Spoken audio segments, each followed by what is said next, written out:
अस्सलाम वालेकुम दोस्तों, उम्मीद करता तुम सब खैर फ्री नाल होवोगे। अल्लाह ताला तुहानू अपने मान च रखे। तुसीं देख रहे हो यूट्यूब चैनल ताहिर वॉइस।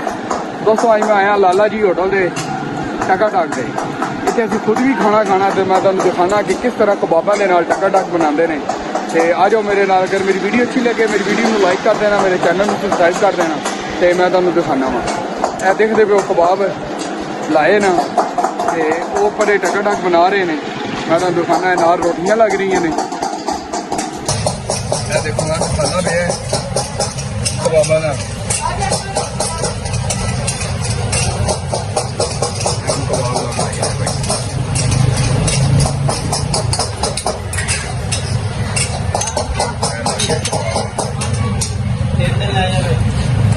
कबाब भी लाने फिलहाल ला रहे हैं मलाई बोटी लाले ला रहे हैं। फिर मैं तुम दिखाना वा।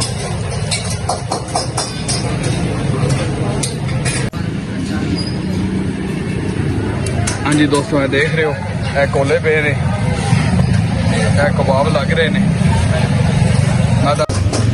हाँ जी दोस्तों ये देखो तुसी ए कबाब रखे ने उत्ते। इन्होंने थोड़ा जहा मतलब कोलियां का सेक देंगे ने, फ्राई टाइप करते हैं इन्होंने। शमीर अफरीम भी आए हुए हमारे साथ। अफरीम अस्सलाम वालेकुम करो सबको। हाँ शमीर भी है, आ जाओ।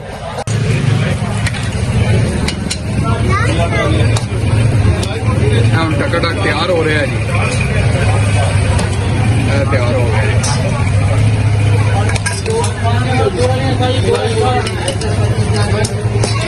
लाला जी की है मसाला ग्रेवी बनी है। अच्छा ग्रेवी बनी है।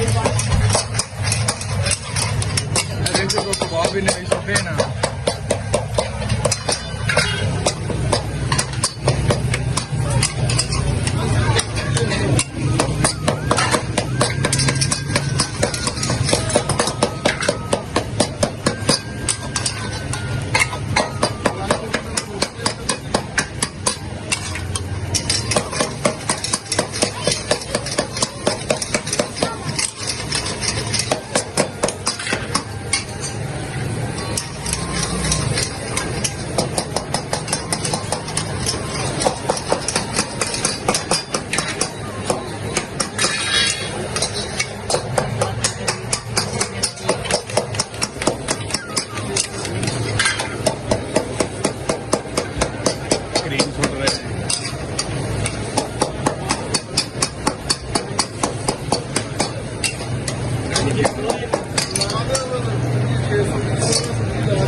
देखिए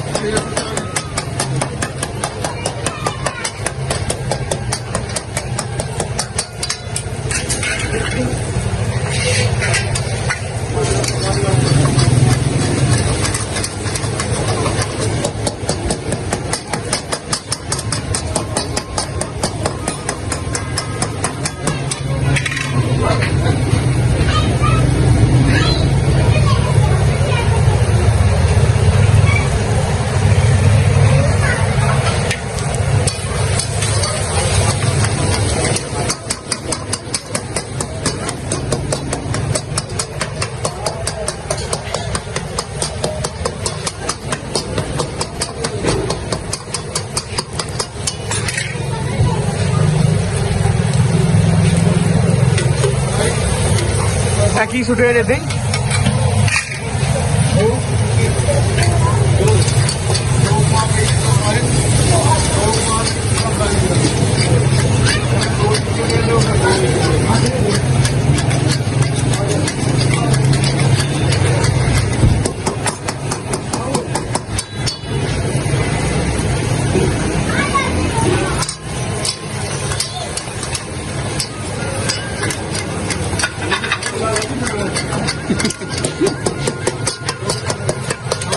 सिर्फ तैयार हो रहे हैं।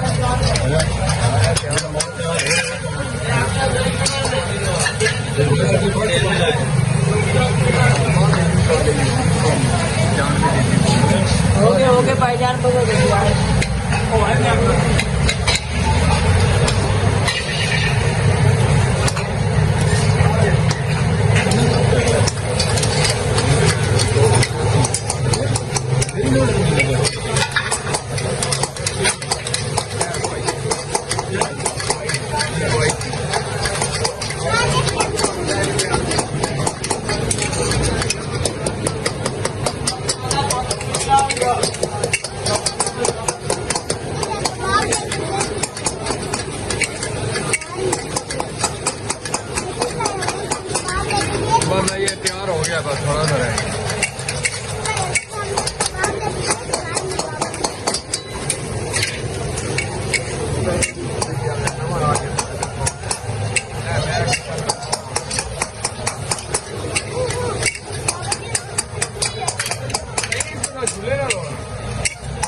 ਤਿਆਰ ਹੋ ਗਿਆ।